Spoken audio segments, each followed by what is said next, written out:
রবিবারের দুপুর, যে দুপুরে আপনারা সকলে রিল্যাক্স হতে চান, আর শুনুন আমাদের নতুন শো চেনা মানুষের অজানা কথা, অন্তর কথা নিয়ে আমি নন্দিনী আসছি প্রতি রবিবার দুপুর 1:10 গ্লোব টিভিতে। চোখ রাখুন আর আপনাদের মূল্যবান মতামত আমাদের জানাতে ভুলবেন না। নমস্কার বন্ধুরা, আমি নন্দিনী, অন্তর কথায় আজ আরো একবার আপনাদের স্বাগত জানাবো। দেখুন না, আমাদের মনের কথা কবিরা লেখে, আর তারা যা লেখে সেটা আমরা বলি। তাই আজকে এই শেষ বসন্তে থাকবো কবিদের সাথে। প্রথমেই যে কবির সাথে আপনাদের পরিচয় করিয়ে দেব, তিনি কিন্তু কলকাতার নন, এসছেন সুদূর বালুরঘাট থেকে, দক্ষিণ দিনাজপুর থেকে। তিনি কবি, ছড়াকার, গল্পকার ইলা সূত্রধর। ইলাদি, তোমাকে নমস্কার জানাই। আমাদের এই গ্লোব টিভির শোয়ে অন্তর কথায় তোমার অন্তরের কথা আজ আমরা জানবো। আমরা সবাই জানি তুমি খুব ভালো কবিতা লেখো, ছড়া লেখো, গল্প লেখো, পঞ্চমান কবিতাও লিখেছো, ভ্রমণ কাহিনী, আরও প্রবন্ধ, অনেক কিছুই লেখো। কিন্তু আজ এগুলোর বাইরেও তোমার মনের ভেতর যে কথাগুলো রয়েছে সেই কথাগুলো আমার দর্শক বন্ধুদের শোনাবে। আচ্ছা ইলাদি, তোমার কেমন লাগছে প্রথম বলো আমাদের এই টিভি চ্যানেলে এসে, গ্লোব টিভিতে এসে? প্রথমে আমি তোমাকেও অনেক ভালোবাসা নন্দিনী, তোমাদের এই টিভি চ্যানেলে এসে সত্যি ভীষণ ভালো লাগছে। আমরা নিজেদের মধ্যে মত বিনিময় করব, তুমি যা জানতে চাইবে আমি তার একদমই চেষ্টা করব। ছোটবেলা থেকেই তোমার ভাবনার আঁকিবুকি তোমার মনের মধ্যে, কবিতা প্রতি প্রেম, এছাড়া ছড়া, গল্প, ভ্রমণ, প্রবন্ধ, কল্পকাহিনীতেও তুমি লেখো, এবং বিভিন্ন যেগুলো লিটল ম্যাগাজিন, প্রচুর লিটল ম্যাগাজিনে কলকাতা, পশ্চিমবঙ্গ বলবো কেন, পশ্চিমবঙ্গের বাইরে বিদেশেও প্রচুর লিটল ম্যাগাজিন যেগুলো আছে সেগুলোতে তোমার লেখালেখি ছাপা হয়েছে। এই লেখালেখির সূত্রপাতটা কবে থেকে হয়েছিল? অ্যাকচুয়ালি লেখালেখির সূত্রপাত আমার স্কুল লাইফ থেকেই। আচ্ছা। তারপর বিবাহিত জীবনে আমার সেটা ভাটা পড়ে গিয়েছিল, সংসার, সন্তান সামলাতে আমি প্রায় ভুলেই গিয়েছিলাম যে আমি লেখালেখি করতাম। কিছু ডায়েরি লেখার অভ্যাস আমার ছিলই চিরদিন। আচ্ছা। সেটাও হয়ে উঠতো না সংসার জীবনে। যাও, তারপরে এই সংসার জীবনে আমি দীর্ঘ 30 বছর প্রায় ভুলেই গিয়েছিলাম যে আমি লেখালেখি করতে পারি। তারপর আবার তারপরে আবার মেয়েরা বড় হয়ে যাওয়ার পর সেকেন্ড ইনিংস তোমার শুরু হলো। তো কথাতে তো থাকবোই, একটা কবিতা শুনে নেওয়া যাক। ইলাদির কবিতা আমার খুব ভালো লাগে। ইলাদি, তোমার প্রথম কাব্যগ্রন্থ যেটা প্রদীপের মতো পড়ে, তারপরে ভোরের শুকতারা, একলা আকাশ জুড়ে, ঈশ্বরও একদিন পাপ করে বসে, নৈসর্গিক ব্যালকনি, যেটা দ্বিভাষায় বেরিয়েছিল, এরকম 5টা কাব্যগ্রন্থ তোমার আছে। আর এই বছর বইমেলাতে তো 12টি গল্প নিয়ে পাথরেও ফুল ফোটে, এটা তোমার প্রকাশিত হয়েছে আমরা জানি। তো তোমার প্রথম কাব্যগ্রন্থ প্রদীপের মতো পড়ে, তার থেকে একটা কবিতা বরং আমার বন্ধুদের শোনাও। প্রথম কাব্যগ্রন্থ প্রদীপের মতো পড়ে, অ্যাকচুয়ালি এর আগেই আমার বাবা চলে গেলেন, সেটা আমার জীবনে একটা মস্ত বড় ধাক্কা। সেখান থেকেই আমার আরো মানে কবিতা লেখার প্রতি আগ্রহটা আরো পরে বেড়ে গেল। প্রথম কবিতা বাবাকে নিয়ে লেখা, সেটাই একটা পড়ছি। একদম একদম। হ্যাঁ। ফিরে এসো পিতা, তুমি চলে গেছো কতদিন আগে, তবু মনে হয় এই আছো পাশে, বারে বারে তাই কত কথা জাগে, অনাবিল সেই স্মৃতিগুলি ভাসে। আধার হলেই আকাশের তারা মিটমিট জলে দূর ইশারায়, নিহারিকা পথের কে দিল সারা, ব্যথা বেদনায় ডাক দিয়ে যায়, যোজন পেরিয়ে পথ একদিন, বাউল বাতাস এইভাবে ঘোরে, জীবন যাপনে দিন প্রতিদিন হাতড়ে মরেছি পুবালির ভোরে, তোমায় খুঁজেছি জলাশয়ের তীরে, একবার যদি ফিরে এসো পিতা, এত মায়া আর মমতায় ঘিরে ভাসাবো না আর কলসের চিতা। বাহ, চমৎকার চমৎকার শুনলাম। আচ্ছা, 2024-এ তুমি নরওয়ের অসলোতে গিয়েছিলে, সেখানে তোমার একটা বই প্রকাশিত হয়, নৈসর্গিক ব্যালকনি বোধ হয়। নৈসর্গিক ব্যালকনি। হ্যাঁ, এটা ইংরাজি এবং বাংলা দুটো ভাষাতেই। ভাষায়। এবং তুমি যে ওখানে এই অসলোতে গিয়েছিলে নরওয়ের, তাছাড়া তুমি সুইডেন, ডেনমার্ক, বার্লিন এসব জায়গাতেও কবি সম্মেলন হয়েছে, সবগুলোতেই তুমি গিয়েছিলে, ওখান থেকে তুমি সম্মানিতও হয়েছো। একটু সেই গল্পটা, কবিতা তো শুনবো, আমরা একটু এই যে নরওয়ে গেলে, তুমি দক্ষিণ দিনাজপুর থেকে পশ্চিমবঙ্গ ছাড়িয়ে, ভারত ছাড়িয়ে তুমি বিদেশের বুকে পাড়ি দিলে, তোমার কেমন লেগেছিল প্রথম? এটা বলবো একটা মিরাক্কেলের মতো। আচ্ছা।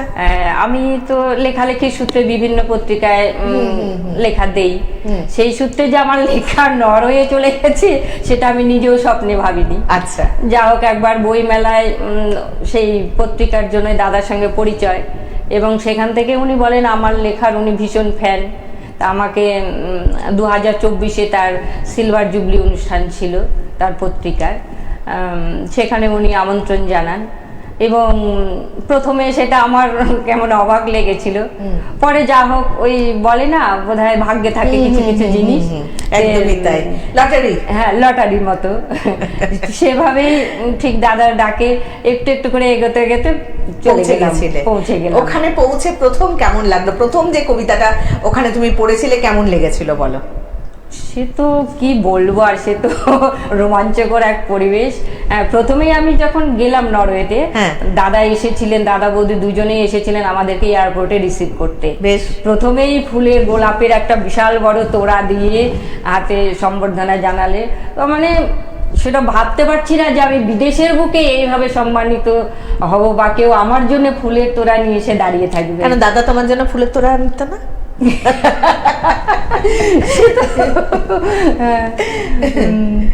না না, সেটা না, একটা সত্যি কথাই, আমরা ভারতীয়, ভারতের বাইরে যদি আমরা সেভাবে সম্মানিত হই ভারতবাসী হিসেবে, তখন একটা গর্ব অনুভব, ভীষণ গর্ব যে বিদেশের মাটিতে আমাকে এইভাবে নামার সঙ্গে সঙ্গে, প্লেন থেকে নামার সঙ্গে সঙ্গে যে আমাকে ফুলের তোড়া দিয়ে অভ্যর্থনা, এটা কোনোদিন ভুলবার নয়।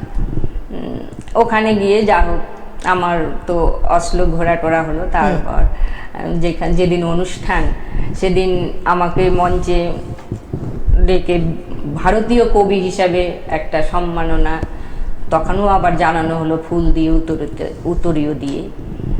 তারপরে আমাকে বলল কবিতা পাঠ করতে একটা আপনার কাব্যগ্রন্থ থেকে, এবং আমার এই বইটা, এটা নরওয়ে থেকে প্রকাশিত হয়েছে, দ্বিভাষিক, ওখানে বইটা উদ্বোধন হলো। তারপরে উনি বললেন কবিতা শোনাতে, তো যেহেতু ওখানে ইংলিশ বোঝে বেশি, তো সেহেতু বললো তুমি ইংলিশেই পড়তে পারো, যেহেতু দ্বিভাষিক বইটা। আচ্ছা। তো আমার আবার একটু গর্ব হলো যে ওরা তো নরওয়েজিয়ান, আমরাও ইন্ডিয়ান। আমি বললাম হ্যাঁ, ইংলিশ আমি পড়বো, ঠিক আছে, কিন্তু তার আগে আমি যেহেতু রবি ঠাকুরের দেশ থেকে এসেছি, আমারও গর্ব কম নয়, আমি রবি ঠাকুরকে নিয়ে আমারই লেখা একটা আমি বাংলায় করব প্রথমে। আচ্ছা। তা আমি বললাম আচ্ছা, অডিয়েন্সে কেউ আছে এমন বাংলা বোঝে? 2-4 জন বোঝে। তখন দেখলাম অনেকেই সাড়া দিল, হ্যাঁ হ্যাঁ দিদি, আমরা বেশিরভাগই আমরা বাংলা বুঝি, আচ্ছা, আপনি বাংলায় পড়ুন। বেশ। তখন আমি রবি ঠাকুরকে নিয়ে আমার একটা কবিতা পড়েছিলে? পড়েছি। বেশ, আমরা তাহলে এই নৈসর্গিক ব্যালকনি থেকে কবিতা শুনি, একটা ইংরাজি কবিতা শুনি, একটা বাংলা কবিতা বরং শুনি। আমরা রয়েছি ইলা সূত্রধরের সাথে, মানে সুদীর্ঘ দূরত্ব, কোথায় নরওয়ে, কোথায় বালুরঘাট, দক্ষিণ দিনাজপুর, এই ফারাকটা মিশে যায় শুধু কলমের জোরে। কবিতা এখানেই সার্বজনীন হয়ে ওঠে। চল তোমার কবিতা। ইংলিশ কবিতা আমি একটা শোনাচ্ছি। কবিতাটার নাম হলো speechless. In reply to envy, if he would be more envious, he would get back, relax, throws a bite, looking back to society and civilization. Like the fire of husk, he remains listless, painfully. বাহ, চমৎকার। একটা বাংলা কবিতা শুনি এই বইয়েরই। ছোট্ট একটা বাংলা কবিতা শোনাচ্ছি। কবিতাটার নাম কে পোড়ালো। কাল রাতে লেগেছিল দাবানল, জ্বলেনি আগুন, দূষিত হয়নি বাতাস, শুধু পুড়ে পুড়ে অঙ্গার হয়েছে হৃদয়, ক্ষত জুড়ে আছে এখনো ব্যথার আভাস। তুমি তো ঠুকেছিলে বারুদ, তবে তোমায় কে পোড়ালো? বাহ, সত্যি তো, আমাদের কে পোড়ায়, সেই ধূপে পোড়ানোর কথা মনে পড়ে যায় যে আমায় এ ধূপে না পোড়ালে। আচ্ছা দিদি, তুমি ওই পঞ্চবান কবিতা, মানে প্রত্যেকটা কবিতায় বোধহয় লাইনে 5টা করে শব্দ থাকবে এবং 5টা করে শব্দ এবং 5টা করে লাইন। 5টা করে লাইন, সেরকম একটা আমার বন্ধুদের শোনাও তো পঞ্চবান কবিতা। এটা বোধহয় আনন্দ প্রকাশনী থেকে প্রকাশিত হয়েছিল। চলো শুনি। পঞ্চবান কবিতা, এই কবিতায় তোমার প্রত্যেকটা লাইনে 5টা ওয়ার্ড এবং লাইন সংখ্যা 5টা। আচ্ছা, মানে 5, 10 এরকম লাইন সংখ্যা হতে হবে নাকি? না, 5টাই হতে হবে, যেহেতু পঞ্চবান আচ্ছা, সেহেতু 5টাই ওয়ার্ড থাকবে এবং লাইন সংখ্যাও তোমার 5টার মধ্যেই কবিতাটা শেষ করতে হবে। বেশ, একটা শোনাই। হ্যাঁ, গভীর কালো চোখ, শোক দুঃখের কিছুই তো নেই বাকি, মৌনতা আজ গভীর কালো চোখ, আলোর আভা ডানায় ঢাকে পাখি, ঝড়ের দাপট বয়ে আনে দুর্ভোগ, এবার দুঃখ আকাশ ছোঁয়া হোক। বাহ, খুব সুন্দর। আর তোমার আরেকটি কাব্যগ্রন্থ থেকে আমরা আরেকটি কবিতা শুনে নিই, আমাদের সময় একেবারেই শেষ। আচ্ছা দিদি, তুমি কবিতা বার করতে করতে বলো যে তোমার তো 2 মেয়ে, তা মেয়েরাও কি কবিতা লেখে? মেয়েরা কবিতা লেখে না সেভাবে, তবে আমার বড় মেয়ে ভীষণ ভালো আবৃত্তি করে। আচ্ছা, হ্যাঁ, অ্যাঙ্কারিং করে, আবৃত্তি করে। আচ্ছা, ও হচ্ছে এমএসসি বিএড করার পর এমএড করার পর একটা বেসরকারি কলেজে অধ্যাপনাও করেছে কিছুদিন। বর্তমানে এখন আর কিছু করতে পারে না, ট্রান্সফারের চাকরির জব যেহেতু, সেই জন্য। চলো শুনি। এটা তোমার কোন বই থেকে আমাদের শোনাচ্ছো? বলের সুক্তারা? না, এটা ঈশ্বরও একদিন পাপ করে বসে। আচ্ছা। কবিতা কতটা কান্না জমে আছে। আমার ছাদ বাগানে অ্যাডেনিয়াম গাছটা ক্রমশ বেড়ে উঠছে। রোজ স্বপ্ন দিয়ে তাকে লালন পালন করি, আজ ফুলে ফুলে লাল হয়ে গিয়েছে। কি তার অপরূপ শোভা, যেন এক বনসাইয়ের গড়ন, ইতিহাসকে সাক্ষী রেখেছে সময়ের কাছে। প্রতি মুহূর্তে রোদ, ঝড়, বৃষ্টির আঘাত সহ্য করছে, তবুও মাথা উঁচু করে দাঁড়িয়ে আছে ঠায়। সমস্ত শরীর জুড়ে অব্যক্ত কথা, ওর কাছে আমি জীবনের পাঠ শিখি। এত আনন্দ কিসের, কবি আমাকে প্রশ্ন করেছিল। এই যে নীড় ছেড়ে ছানারা চলে যায়, শূন্যতা পড়ে থাকে ঘরময়, তার কান্না লিখেছ কি? তুমি তো খোঁজ করে দেখোনি নীলকণ্ঠ, সুসজ্জিত অ্যাডেনিয়ামের শেকড়ে শেকড়ে রক্তকরবীর মতো কতটা কান্না জমে আছে। বাহ, চমৎকার। রক্তকরবীর মতো কতটা কান্না জমে আছে। দিদিকে পেয়ে আমাদের ভীষণ ভালো লাগলো। আমাদের সময় একেবারেই শেষ, কিন্তু আমরা আশা রাখবো আবারও দিদির সাথে আমরা মিলিত হব এবং আমরা আরও নতুন নতুন কবিতা শুনবো দিদির। এই আশা নিয়ে আজকের এই পর্ব আমি শেষ করব। ইলা সূত্রধর, কবি ইলা সূত্রধর, যিনি সুদূর বালুরঘাট দক্ষিণ দিনাজপুর থেকে এসেছেন, তাকে আমরা ধন্যবাদ জানাই। নমস্কার। বসন্ত মানেই তো প্রেম, আর বসন্ত মানেই প্রেমের কবিতা, ভালোবাসার কবিতা। বসন্ততেই কবিদের যেন বেশি করে লিখতে ইচ্ছে করে। আজকে আমরা এই মুহূর্তে থাকব কবিদের সাথে। প্রথমেই যার সাথে আপনাদের পরিচয় করিয়ে দেব, যিনি দীর্ঘদিন কবিতাকে মনের অন্দরে লালন পালন করে চলেছেন। এপার ওপার সাহিত্য উৎসবের সভাপতি, প্রচুর কাব্যগ্রন্থ রয়েছে। 2019 বোধহয় তার প্রথম বই প্রকাশ। তখন থেকেই সুনীল গঙ্গোপাধ্যায় থেকে আরম্ভ করে কবি সুবোধ সরকার বিভিন্ন সময়ে তার বিভিন্ন কবিতার বইয়ের উদ্বোধন করেছেন। 2025 সালে বইমেলাতে বর্ণমালার ব্যালট বলে যে বইটি প্রকাশিত হয়েছে, সেটা যথেষ্ট সাড়া জাগিয়েছিল। তার কলমে না এই বর্তমান সমাজের কথাই উঠে আসে। তিনি বিশিষ্ট কবি পিনাকি রায়। পিনাকিদাকে অনেক অনেক ধন্যবাদ জানাবো আমাদের এই গ্লোব টিভির অন্তর কথায় আসার জন্য। তার পাশে এই সময়ের এই প্রজন্মের কবি গোপা ভট্টাচার্য, যার কলমও বেশ বলিষ্ঠ এবং আমাদের সকলের মনে কোথাও একটা জায়গা করে নিয়েছে। তো প্রথমেই আমরা পিনাকিদার কাছে যাব। পিনাকিদার একটি কবিতা আমরা প্রথম শুনবো। দাদার তো 6টি কাব্যগ্রন্থ, এটা কোন কাব্যগ্রন্থ থেকে পড়েছে? এটা আমি পড়ছি কবিতা বাহান্ন। আচ্ছা। এই কাব্যগ্রন্থটি প্রকাশ হয়েছে 2022-এ, সেখান থেকে 2021 সেখান থেকে পড়ছি। এই কাব্যগ্রন্থটির নাম কবিতা বাহান্ন। এটা 2021 সালে প্রকাশিত কাব্যগ্রন্থ আমার। এই কাব্যগ্রন্থ থেকে আমি কবিতাটা পাঠ করছি। প্রথম কবিতা, আমার প্রথম কবিতাটির নাম মৃত্যু ও জ্যোৎস্না যাপন। তোমাকে একটা শাড়ি পরাতে চাই মেষ পালকের মতো, রং হবে বেঁচে থাকার আনন্দ।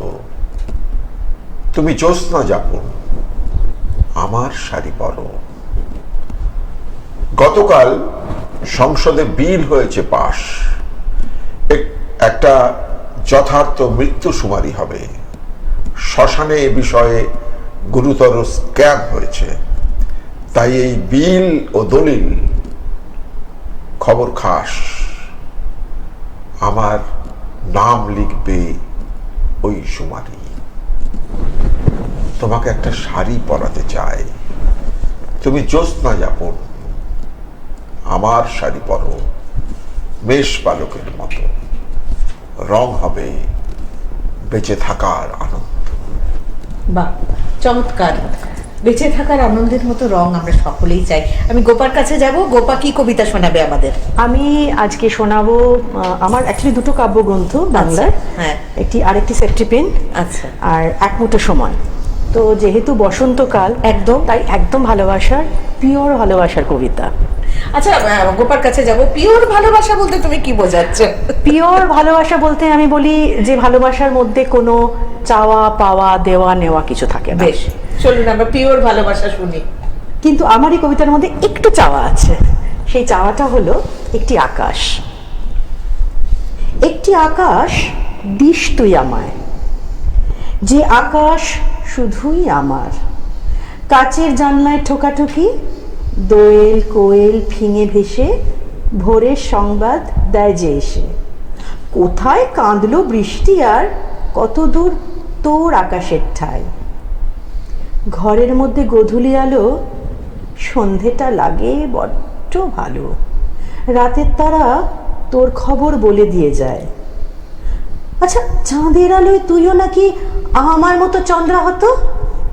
এবার এলে তোর আকাশের ঠিকানা আমার চাই। বাহ, চমৎকার শুনলাম। আমরা আবারও যাব পিনাকিদার কাছে। পিনাকিদা, এপার ওপার সাহিত্য উৎসবের আপনি সভাপতি। এটা কত বছর ধরে চলছে? এটা 8 বছর ধরে চলছে এবং আমাদের যে সাংস্কৃতিক হাব পশ্চিমবঙ্গে নন্দন চত্বরে, তার বিভিন্ন হলে ইনক্লুডিং নন্দন, সেখানেও মোটামুটি 7টা সেগমেন্টে 5 দিন 6 দিন ধরে এই উৎসবটা 8 বছর, এবছর 9 বছর। আচ্ছা। তো সামনে যে নির্বাচনের জন্য এই মাসেই হওয়ার কথা ছিল, আমি পিছিয়ে দিয়েছি এই আগস্ট মাসে এই এপার ওপার উৎসব এবছর। আচ্ছা, আর আপনারা এপার ওপার উৎসবে উত্তর সাধক এবং পুরস্কার দেন কবিতার ক্ষেত্রে এবং আবৃত্তি জগৎ থেকেও দেন, যারা নতুন লিখছে তাদের উৎসাহিত বোধ করবার জন্য। আর আরেকটি বোধহয় দেন যারা প্রথিতযশা আবৃত্তিকার এবং কবি, তাদেরকেও বোধহয় একটি করে পুরস্কার আপনারা তুলে দেন। হ্যাঁ, আমাদের পুরস্কার দুটির নাম হচ্ছে অগ্রপথিক, আচ্ছা, যারা সিনিয়র এবং আবৃত্তির জগতে এবং কবিতা লেখার জগতে, আর উত্তর সাধক। আচ্ছা, অগ্রপথিক আর উত্তর সাধক। এছাড়া একটি লাইফ টাইম অ্যাচিভমেন্ট কিংবা প্রথম প্রতিশ্রুতি, প্রথম উপন্যাস, প্রথম প্রতিশ্রুতি একটা দেন, সেই পুরস্কার দিয়ে থাকি। আর স্মারক বক্তৃতা হয়, আলোচনা হয়, কবিতা পাঠ তো আছি, আবৃত্তি তো আছি। এই সব মিলিয়ে একটা বড় মাপের অনুষ্ঠান। হ্যাঁ, এবং এটা বেশ মোটামুটি পশ্চিমবঙ্গের সমস্ত জেলা জুড়ে বিভিন্ন কবি এবং আবৃত্তিকাররাও এতে অংশ নেন। প্রায় বোধহয় 3-4 হাজার শিল্পী 7টা সেগমেন্ট মিলে। না, 3-4 হাজার না, 100-400 মতন আচ্ছা, সমস্ত আচ্ছা, মিলেমিশে আচ্ছা, থাকে। আচ্ছা। আলোচনাগুলো যেহেতু থাকে তো সেটার সময় নাই।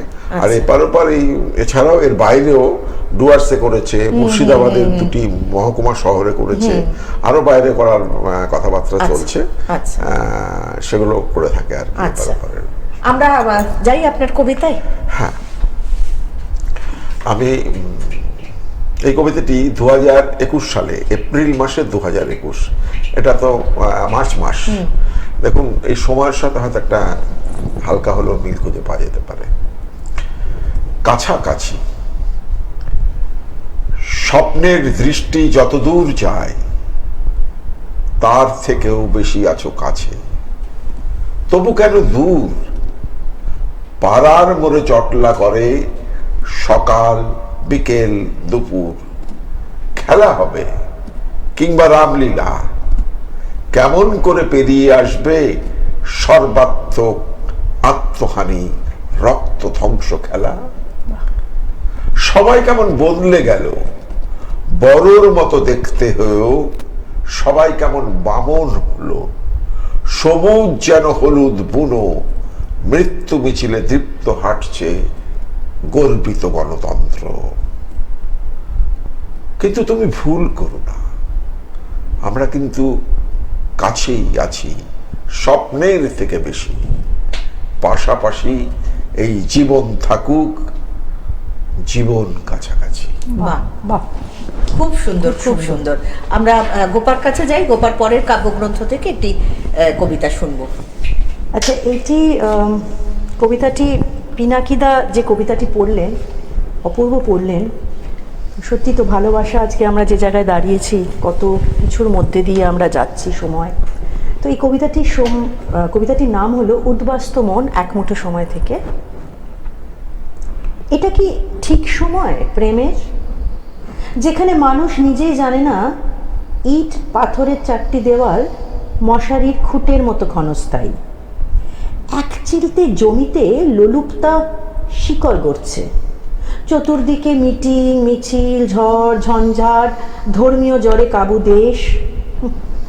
তারই মধ্যে কাঙাল আমি ভালোবাসার স্বপ্ন দেখি, অসুখী মন নিয়ে আজও আশা রাখি বৃষ্টি একদিন সব ধুয়ে মুছে দেবে আমার উদ্বাস্তু মন, আমার উত্তাপ দেশ।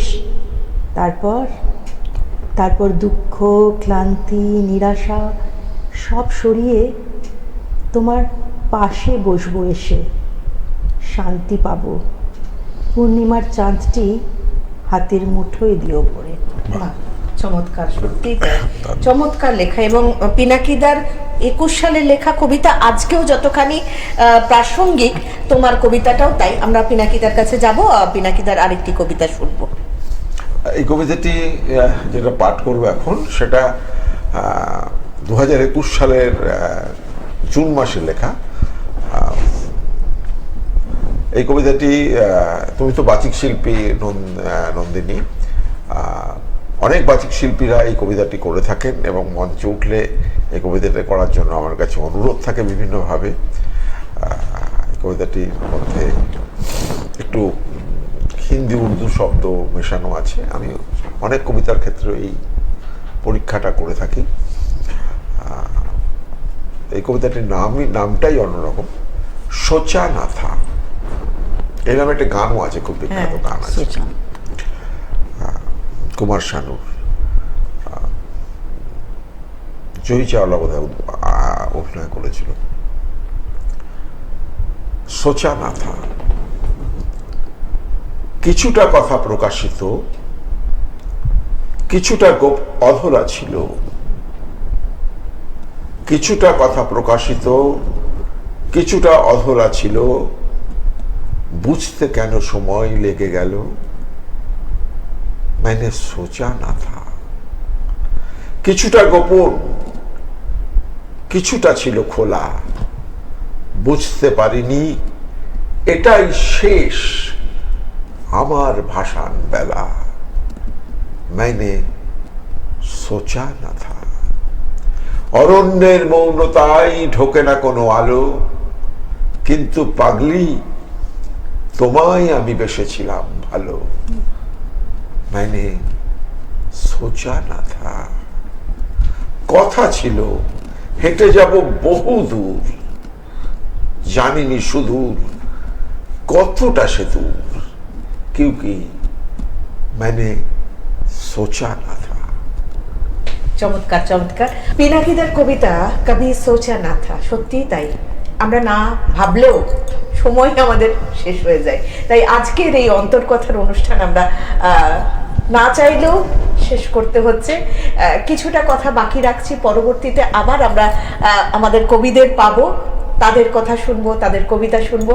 এই বলে আজকের অন্তর্কথা আমি নন্দিনী এখানেই শেষ করলাম।